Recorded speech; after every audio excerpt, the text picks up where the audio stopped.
बाबा साहेब आंबेडकर कीधुं छे के जाओ अपनी दीवालों पे लिख दो कि हम इस देश के शासक है। शा माटे सौथी वधारे मत आपणा छे? કેટલી સીટો એવી છે કે સૌથી વધારે મત હોવા છતાં આપને ટિકિટ નથી આપતા, છતાં ટિકિટની ભીખ માંગવા લાઈનમાં બેઠા રહ્યો છો તો શરમ આવી જોઈએ, શરમ।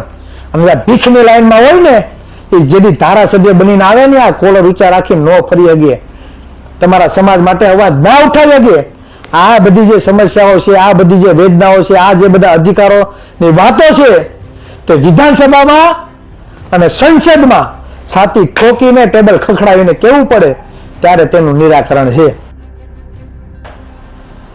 અંદરો અંદર ઝઘડિયા રાખશું અને અંદરો અંદર નાની નાની વાત મોટી તમે કરશો ને તો જ્ઞાતિવાદી લોકો તમારી નોકરીઓ ખાઈને વહી જાય, પછી મંજીરા વગાડજો, ધૂન બોલાવજો, ગામના ચોરે જઈને ગામના મંદિરોમાં જઈને પછી આંદોલન કરજો, એટલે તમારા ઉપર 300 હાથ થાય, પછી તારીખો ભરે રાખજો। શૈક્ષણિક ગેરરીતિઓ એટલી આ સરકાર દ્વારા કરવામાં આવે છે કે આપને ક્યાંક ને ક્યાંક સરકારી અધિકારીઓ, ખાસ કરીને ક્લાસ 1 ને ક્લાસ 2 અધિકારીઓ આપણા સમુદાયના બને જ નહીં, પછી આહિર હોય, ભરવાડ હોય, રબારી હોય, આદિવાસી હોય, દલિત હોય, પ્રજાપતિ હોય, મોચી હોય, દરજી હોય, સથવારા હોય। શૈક્ષણિક ગેરરીતિઓ એટલી આ સરકાર દ્વારા કરવામાં આવે છે કે આપને ક્યાંક ને ક્યાંક સરકારી અધિકારીઓ, ખાસ કરીને ક્લાસ 1 ને ક્લાસ 2 અધિકારીઓ આપણા સમુદાયના બને જ નહીં, પછી આહિર હોય, ભરવાડ હોય, રબારી હોય, આદિવાસી હોય, દલિત હોય, પ્રજાપતિ હોય, મોચી હોય, દરજી હોય, સથવારા હોય, તો આ સાર્થક થાય છે કે આ લોકોની સત્તામાં ભાગીદારી છે। મૌખિક ઇન્ટરવ્યુમાં કેમ ભાઈ કોઈ ઓબીસી, એસસી, એસટી કે માઇનોરિટી સમાજના લોકોને લેવામાં નથી આવતા? માલપુઆ તમારે ખાવા અને અમને તમારા વધુમાં વધુ પછાત બનાવવાના કે ઘર ઘર સુધી આ આંકડા છે ને એ પહોંચે। તમને બજેટ નથી આપતા, તમને વસ્તી પ્રમાણે નોકરી નથી આપતા, તો આવી સરકારને માય મારવી ભાઈ? આપણે મત આપીને સરકાર બનાવીએ, આ સરકારને આપણે કાંઈ જરૂર નથી, તો આ સરકારને આપણે એક નહીં 17 વાર આપણે કાંઈ જરૂર ન હોવી જોઈએ। ગુજરાતમાં એસટી એસસી સાથે સરકારી નોકરીઓમાં પણ અન્યાય થઈ રહ્યું છે। આરોપ લગાવ્યો છે કોળી સમાજના આગેવાન અને સોશિયલ મીડિયા ઇન્ફ્લુએન્સર ચિરાગ ઝાલાએ। તેમણે કેટલાક આંકડા પ્રસ્તુત કર્યા છે અને કીધું છે કે સૌથી વધુ લાભ જે છે તે સવર્ણ વર્ગ લઈ રહ્યું છે, જ્યારે એસટી એસસી ઓબીસી અને માઇનોરિટીને લાભ મળવું જોઈએ તે મળતું નથી। લગભગ 20-22 મિનિટ સુધી તેમણે સોશિયલ મીડિયા ઉપર લાઈવ કર્યું અને પોતાની વાત મૂકી અને સરકાર અને ખાસ કરીને ભાજપ ઉપર આકરા પ્રહારો કર્યા। નમસ્કાર, હું છું ચિંતામણી પુત્ર અનિલ પટેલ, સ્વાગત છે આપનો મારા વિશેષ કાર્યક્રમમાં। આવો સાંભળીએ ચિરાગ ઝાલાએ પોતાની નારાજગી સમાજથી લઈને એવા રાજકીય આગેવાનો જે સમાજના તો છે પણ સમાજ માટે કામ નથી કરી રહ્યા તેને લઈને પણ વ્યક્ત કરી છે। આવો સાંભળીએ તેઓએ શું કહ્યું। અંદરો અંદરના નાના ઝઘડાઓથી દૂર રહી ઓબીસી સમાજ વચ્ચેના ઝઘડાઓ હોય તો તેનાથી દૂર રહી ખરેખર સામાજિક સંગઠનોની કામગીરી શું હોય, સામાજિક સંગઠનોની કામગીરી હોય મૂળભૂત સમસ્યાઓ અને મૂળભૂત અધિકારો માટે અવાજ ઉઠાવવો। જે સમુદાય સામાજિક અને શૈક્ષણિક રીતે પછાત દરજ્જામાં આવે છે તો તેમનું પછાતપણું દૂર થાય તેના માટે સરકાર કઈ નીતિઓ બનાવે છે અને કઈ ગેરરીતિઓ બનાવે છે તેના ઉપર પણ વિચાર વિમર્શ કરવાની જરૂર છે। કેમ કે સત્તામાં બેઠેલા લોકો ક્યાંક ને ક્યાંક આપણા વિરોધી ગેરરીતિઓ બનાવે છે ને તેનું નુકસાન કોને જાય છે? તો કે ઓબીસી સમાજ, એસસી એસટી સમાજના લોકોને તેનું નુકસાન ભોગવવું પડે છે। એટલે જે પણ મિત્રો લાઈવ નિહાળતા હોય તો વધુમાં વધુ લોકો સુધી પહોંચે તેવો પ્રયત્ન કરો અને શેર કરો। કેમ કે આજે હું ઘણા બધા એવા આંકડાઓ આપવા માગું છું કે જેનાથી આપને કેટલું નુકસાન જઈ રહ્યું છે, બરાબર, તેનો આપને અંદાજો નથી અને આપણી વાત ઘર ઘર સુધી પહોંચતી નથી, તેનું દુઃખ છે। કેમ કે વાસ્તવિકતાથી આપણો સમાજ બહુ એટલે બહુ અજાણ છે. એટલે જ્યાં સુધી આપણે શિક્ષણ ઉપર ભાર દઈએ છીએ, શિક્ષણ હોય તો સમાજનો વિકાસ થાય, પણ શૈક્ષણિક ગેરરીતિઓ એટલી આ સરકાર દ્વારા કરવામાં આવે છે કે આપને ક્યાંક ને ક્યાંક સરકારી અધિકારીઓ, ખાસ કરીને ક્લાસ 1 ને ક્લાસ 2 અધિકારીઓ આપણા સમુદાયના બને જ નહીં. પછી આહિર હોય, ભરવાડ હોય, રબારી હોય, આદિવાસી હોય, દલિત હોય, પ્રજાપતિ હોય, મોચી હોય, દરજી હોય, સથવારા હોય, આવી 85% જે સમુદાય છે તેના સમાજના બાળકો સરકારી નોકરીમાં ના લાગે અને પૂરતા પ્રમાણમાં પ્રભુત્વ ના મળે, તેવી જ આ જાતિવાદી સરકારની મનસા રહેલી છે અને તેનો ભોગ આપણે બની રહ્યા છે. હાલ બીસી રાઠોડ સાહેબની 2-3 પોસ્ટો હમણાં જે વાયરલ થઈ તેના આંકડાઓ હું તમને જણાવું. જીપીએસસી નું જે રિઝલ્ટ આવ્યું, આસિસ્ટન્ટ એન્જિનિયરિંગ વર્ગ 2 નું રિઝલ્ટ, 77 જગ્યાઓનું રિઝલ્ટ 20/7/2024 ના દિવસમાં બહાર પડ્યું. તેમાં 77 માંથી 34 ઉમેદવારો ઈડબ્લ્યુએસ ના લેવામાં આવ્યા અને 5 જનરલના, એટલે કુલ 15% જનરલ વસ્તીના 39 ઉમેદવારો લેવામાં આવ્યા. જ્યારે એસસી અને ઓબીસી ની કુલ 38 ઉમેદવારોની પસંદગી કરવામાં આવી અને એસટી ની એક પણ નહીં. વિચારજો, 77 સીટોમાંથી 39 સીટો બરાબર, 34 ઈડબ્લ્યુએસ અને 5 જનરલ બરાબર, એટલે 39 ઉમેદવારો 35% માંથી ને 85% ઉમેદવારો, 85% સમુદાયમાંથી માત્ર 38 ઉમેદવારોની પસંદગી કરવામાં આવી. એમાં એસટી તો કોઈ છે જ નહીં. એટલે આ હાલત આપણી છે બરાબર જીપીએસસી માં. એટલે ગૌણ સેવા આયોગ પસંદગીના જે અધ્યક્ષ છે તે હસમુખભાઈ પટેલ છે અને આ સિલેક્શન કમિટીમાં ક્યારે ઓબીસી, એસસી કે એસટી કે માઇનોરિટીના એક પણ વ્યક્તિને સિલેક્શન કમિટીમાં લેવામાં આવતા નથી. પછી આપણે એમ કે આપણા ક્લાસ 1 કે 2 અધિકારી બનતા નથી. આમાં તંબુરો ભાઈ બને, જ્યાં અવાજ ઉઠાવવાનો નથી ત્યાં આપણે અવાજ નથી ઉઠાવતા બરાબર. અને એટલા બધા ગતકડાઓ થાય છે. આની પહેલા પણ 2-5 મહિના પહેલા પણ હસમુખ પટેલ ઉપર આક્ષેપો લાગ્યા હતા. તો હસમુખ પટેલનું આપણે શું બગાડી લીધું ભાઈ? કેમ? મુખ્યમંત્રી ભૂપેન્દ્રભાઈ પટેલ છે એટલે, ઉપમુખ્યમંત્રી હર્ષભાઈ સંઘવી છે એટલે કેમ ભાઈ ગૌણ સેવા આયોગ પસંદગીમાં ઓબીસી, એસસી, એસટી સમાજના વ્યક્તિઓને સિલેક્શન કમિટીમાં લેવામાં નથી આવતા મૌખિક ઇન્ટરવ્યુમાં? તો એના માટે કોણ અવાજ ઉઠાવશે? ખુલ્લામ જાતિવાદ થાય છે, ખુલ્લામ તમારા દીકરા દીકરીની નોકરીઓ ખવાઈ જાય છે, તો તેના માટે અવાજ કોણ ઉઠાવશે? સામાજિક સંગઠનોનું કામ છે આ મૂળભૂત સમસ્યાઓ માટે અવાજ ઉઠાવવું. જનરલ કેટેગરી પબ્લિક સર્વિસ કમિશનના રિઝલ્ટના આંકડા હું તમને જણાવવા માંગુ છું. જીપીએસસી વર્ગ 1-2 બરાબર 1/9/2021 નું પરિણામ જાહેર કરવામાં આવ્યું 120 જગ્યાઓનું. તેમાં 10% લેખે ઈડબ્લ્યુએસ ના 12 વ્યક્તિ ઉમેદવારો લેવાના હતા. લીધા કેટલા? 31. અને જનરલ માંથી 32, એટલે કુલ 63. 120 જગ્યામાંથી બરાબર ઈડબ્લ્યુએસ ના 10% લેખે 12 ઉમેદવાર લેવાના હતા બરાબર. લીધા કેટલા? 31. અને જનરલ માંથી 32, એટલે 63 બરાબર.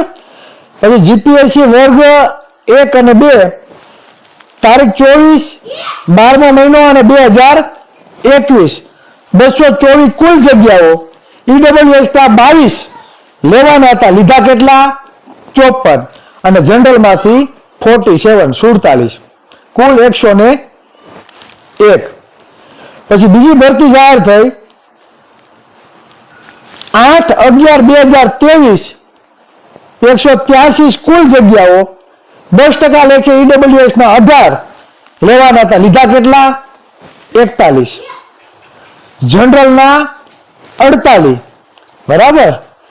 183 કુલ સીટ લેવાના હતા 10% ઈડબ્લ્યુએસ ના 18 લીધા કેટલા? 41. અને જનરલ માંથી લીધા 48. કુલ 89. ત્યાર પછી તારીખ 19 ત્રીજો મહિનો અને 2025 બરાબર કુલ જગ્યા 102. 10% લેખે ઈડબ્લ્યુએસ ના 10 ઉમેદવાર લેવાના હતા. લીધા કેટલા? 22. જનરલના 25. કુલ 47.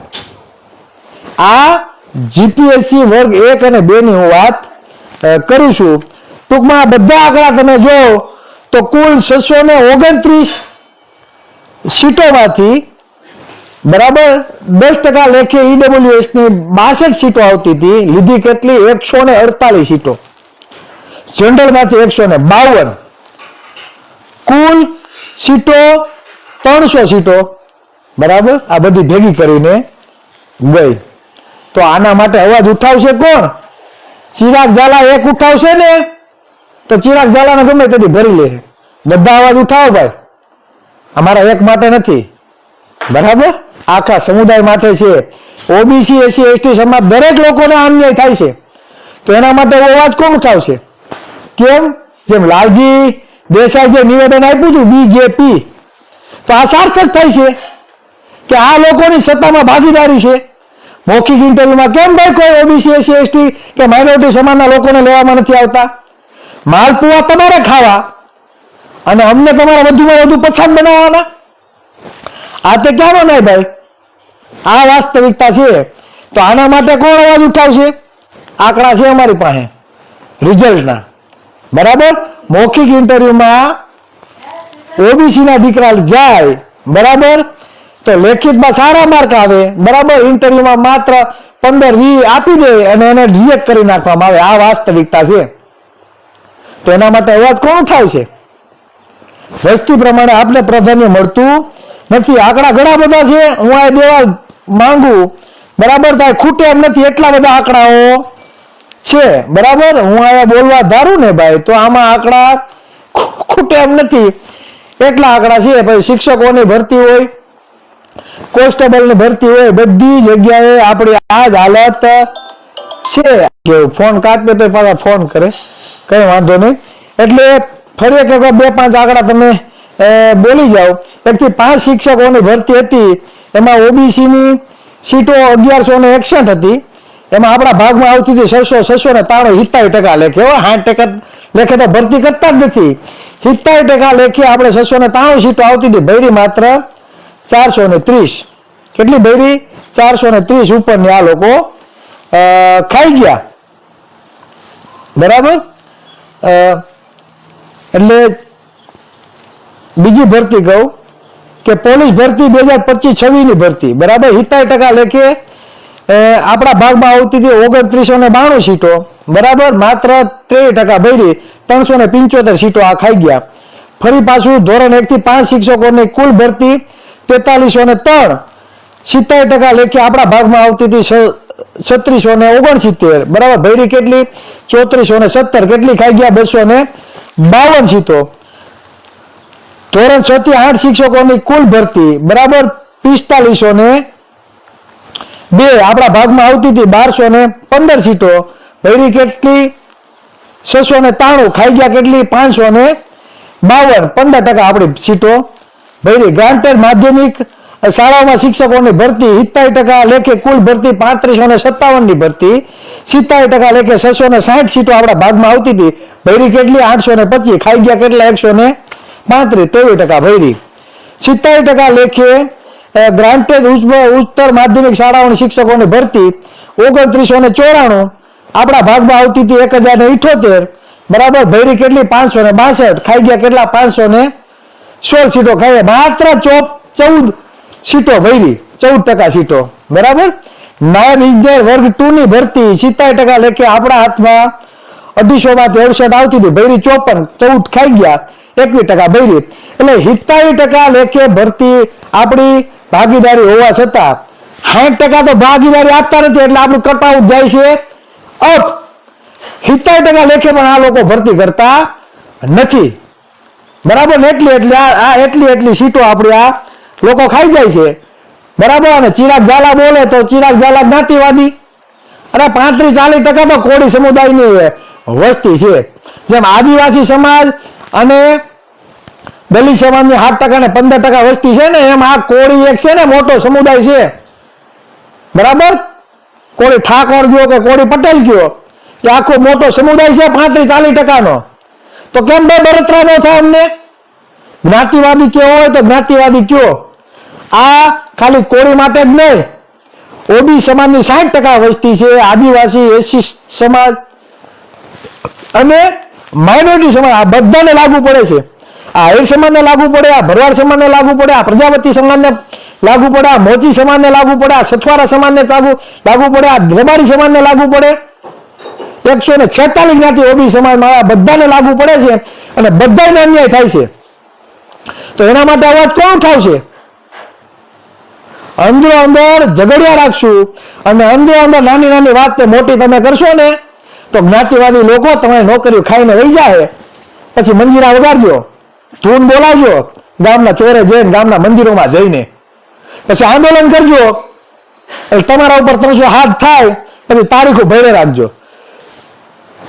મને એક મીડિયાવાળા હમણાં પૂછ્યું, હમણાં જ વીટીવીમાં ડિબેટમાં બેઠો હતો, મને કીધું કે સમાજના આગેવાનો કેમ અવાજ નથી ઉઠાવતા? તને નડતો છે પ્રોટોકોલ, કેમ ખબર? હવે એટલી નોકરીઓ ખવાય છે, કોણ અવાજ ઉઠાવે છે ભાઈ? હે, ગામે ગામ ટીમ તૈયાર કરવાની વાત આ જ છે કે ઘર ઘર સુધી આ આંકડા છે ને એ પહોંચે.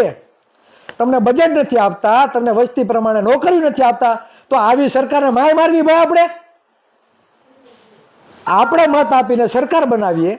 આ સરકારને આપણે કાંઈ જરૂર નથી, તો આ સરકારને આપણે એક નહીં 17 વાર આપણે કાંઈ જરૂર ન હોવી જોઈએ. શા માટે પટ્ટા પાથરવા જાવ છો? શા માટે એમની સભામાં જાવ છો? અને શા માટે આ ભાજપમાં જોડાયેલા એવા આગેવાનોને આપણે સપોર્ટ કરવો જોઈએ? એટલું ખવાઈ જાય છે, બરાબર. તો ભાજપ અને હિન્દુના ઝંડા લઈને આપણે ફરીએ છીએ. હિન્દુના નામે ચાલતા સંગઠનો એક પણ વ્યક્તિ નથી આવતા. આમાં કઈ કોળીની એકની નોકરી થોડીક ખવાય છે, બધાની નોકરીઓ ખવાય છે. સોસાયટીમાં જાઓ તો તમને જ્ઞાતિ પૂછે, કેવા ભરવાડ, કેવા આહિર, કેવા કોળી, કેવા ક્ષત્રિય, દરબાર, રાજપૂત, તો તમને મકાન નથી ભાઈ પાડે. આ વાસ્તવિકતા હાલની છે. સૌથી વધારે મકાન પડે તો કોના પડે? હમણાં જોયું ને તમે, રાજકોટમાં જંગલેશ્વર. આ એક વિસ્તાર નથી, તમે જાઓ ભાવનગરમાં જાઓ, તમે સોમનાથમાં જાઓ, તમે અમદાવાદમાં, બધી જગ્યાએ મકાન આપણા પડે. હે, સૌથી વધારે મકાન આપણા પડે. કેમ ભાઈ લોકોને નથી પડતા કોઈના મકાન? સાચું કહે એટલે તકલીફ પડે, સાચું કહે તો ચિરાગભાઈ જ્ઞાતિવાદ, સાચું કહે તો ચિરાગભાઈ ધર્મ વિરોધી.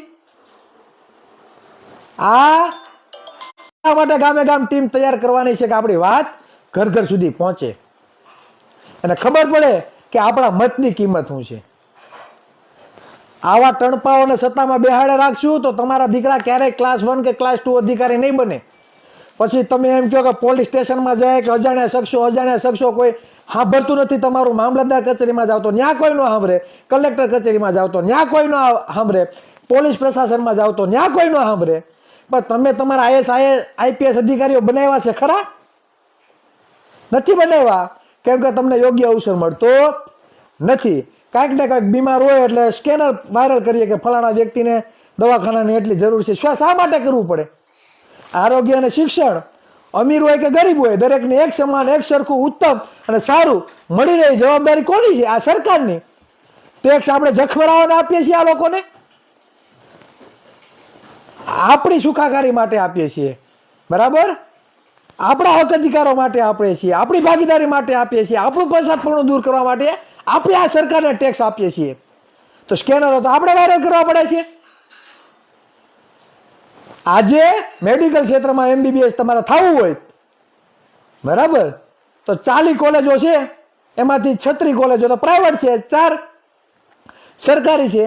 60, 70 લાખ, 80 લાખ, 1 કરોડ રૂપિયા જોઈએ MBBS ડોક્ટર થવા માટે. સર્જનની તો વાત જવા દો, તમે MDની વાત તો જવા દો. તો મજૂરી કામ કરે છે, ભાગ્યા રાખે છે, એના દીકરા દીકરીઓ ક્યારે MBBS બની શકશે ખરી? આ વિચારજો. પછી 2.5 લાખ, 3 લાખ, 4 લાખ, 5 લાખ, 15 લાખ, 16 લાખ આવું બિલ તમને ફાળવે છે. બિનના મતવરને 2,000 કરોડ આપે છે. ઠાકોર અને કોડવી વિકાસમાં શું આપે છે? ઠુલ્લુભાઈ આપે તમને. બોલવું તો કોઈ છે નહીં. સમાજને જાગૃત તો કોઈ કરવો નથી. કાર્યક્રમમાં બધા ભેગા થાય બરાબર, તો કા અમારા જેવાને માઇક નો આપે, કા એમ કહી દે કે ચિરાગભાઈને કેજો ઓછું બોલે, આ પ્રોટોકોલ છે, સમાજના રાજકીય આગેવાનો છે. તો સમાજને જાગૃત કરશો ક્યારે? આ સમાજને કૂવામાં નાખવાનો છે? આ સમાજને ખાઈમાં રાખવાનો છે? ઓલા દોઢો આગેવાન ઘેટાની જેમ ધોયો જતો હોય એટલે આખા સમાજને ધોયડું જવાનું. આ અંદરની વેદના બોલે છે. જો તમે જાગૃત નહીં થાવ બરાબર, તો આ જાતિવાદી લોકો તમને ચૂસીને પી જશે. તમારે માત્ર સકડો રિક્ષા, ઇકો, કોઈ પ્રાઇવેટ કંપનીમાં 5, 10, 15 હજારની નોકરી કરવાના વાર આવશે. તમારી બેનું દીકરીઓને, જુવાન દીકરીઓને લઈ લઈ પરિવાર સાથે 2-2, 3 મહિના અન્ય સ્થળે સ્થળાંતર કરી કપા વીમા જવાનો વારો આવશે. માત્ર વાસણ ઘસવાનો વારો હશે, કોઈના વાહિંદા કરવાનો વારો હશે. આ વેદના છે, સમજો. જે લોકો જાતિવાદી છે એ લોકો સરકારમાં કબજો કરીને બેઠા છે, તમારી મેથી મારે છે. તમે વધુમાં વધુ પછાત કઈ રીતે રહો, તે આ બધી ષડયંત્ર ચાલી રહ્યું છે ને આ ગેરરીતિઓ થાય છે. ગામડાની સ્કૂલો બંધ કરી દીધી. વિચાર કરો, 250-300 રૂપિયા ગામના લોકો મજૂરી કામ કરવા જાય બરાબર, દૂર સુધી ક્યાંય સ્કૂલ ના હોય, 10-15 કિલોમીટર દૂર સ્કૂલે તમારા બાળકોને ભણવા મોકલવાના, એ પ્રાઇવેટમાં. સરકારી તો ખાડે વહી ગયું એટલે બધાને એમ થાય પ્રાઇવેટમાં મૂકીએ. એટલે તમારે અમુક આવકનો જે હિસ્સો છે એ કેમાં વયો ગયો? શિક્ષણમાં, તમારા બાળકોમાં. કેમ ભાઈ સરકારી સ્કૂલને ઇંગ્લિશ મીડિયમ નથી કરવામાં આવતી? કેમ તેને ઉચ્ચ કક્ષાની બનાવવામાં નથી આવતી કે લોકો પ્રાઇવેટીકરણનો મોહ મૂકી દે અને પોતાના બાળકને સરકારી સ્કૂલમાં બેસાડે? આ લોકોની દાનત નથી. સમજો, તમારા દીકરા દીકરીઓ જો શિક્ષિત થઈ જાય બરાબર, ભણી ગણીને આગળ નીકળી જાય, અંગ્રેજી બોલતા થઈ જાય, તો અંગ્રેજી છે એ સિંહણનું દૂધ છે. પીવે તો ન ગજરા કરે, તો ખબર પડી જાય કે રસોડું ગાંધીનગર છે અને પીરસવાનું ત્યાંથી મળે છે. એટલે યુદ્ધ એ જ કલ્યાણ નહીં, સત્તા એ જ કલ્યાણ. શું?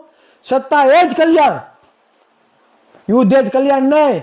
એ પેલા હતા, રાજ સ્થાપિત કરવા માટે છે ને યુદ્ધ લડવું પડવું ને માથા દેવા પડતા. એ સમય ગયો છે. આજે સમાજને વાસ્તવિક રીતે જાગૃત કરો અને સત્તા એ જ કલ્યાણ. આ તમારા મતની કિંમત શું છે ને એ સમાજને સમજાવો.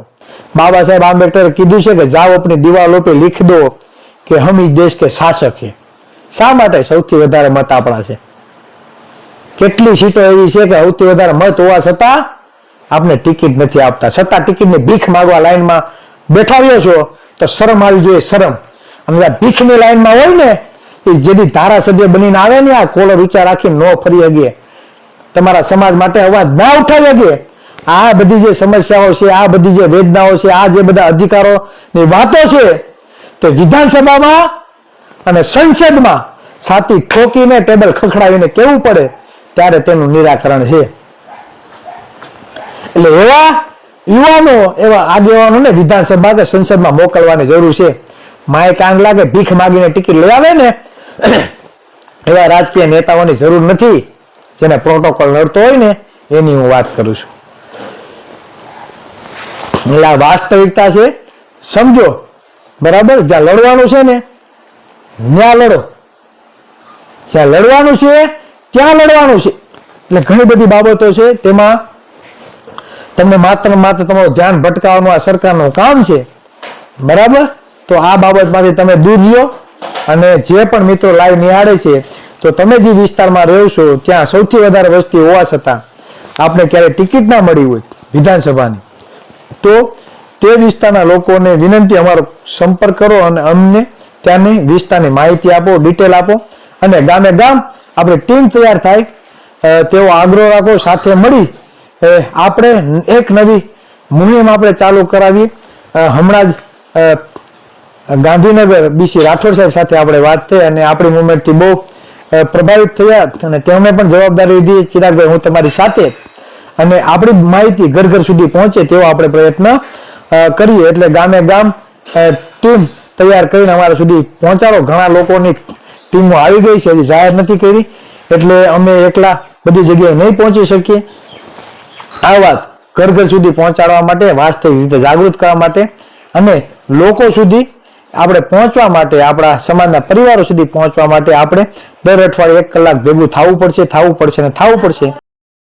ચિરાગ ઝાલાના વાતથી આપ કેટલા સમજ છો? જરૂરથી અમારા કોમેન્ટ બોક્સમાં કોમેન્ટ કરજો. એ સિવાય અમારી યુટ્યુબ ચેનલ લાઈક કરો, સબસ્ક્રાઇબ કરો, બેલ આઇકન દબાવો. સાથે અમારી વેબસાઇટ છે www.gujaratplus.in, ત્યાં પણ જઈને તમે વધુ અપડેટ થઈ શકો છો. અત્યાર માટે આટલું જ. નમસ્કાર.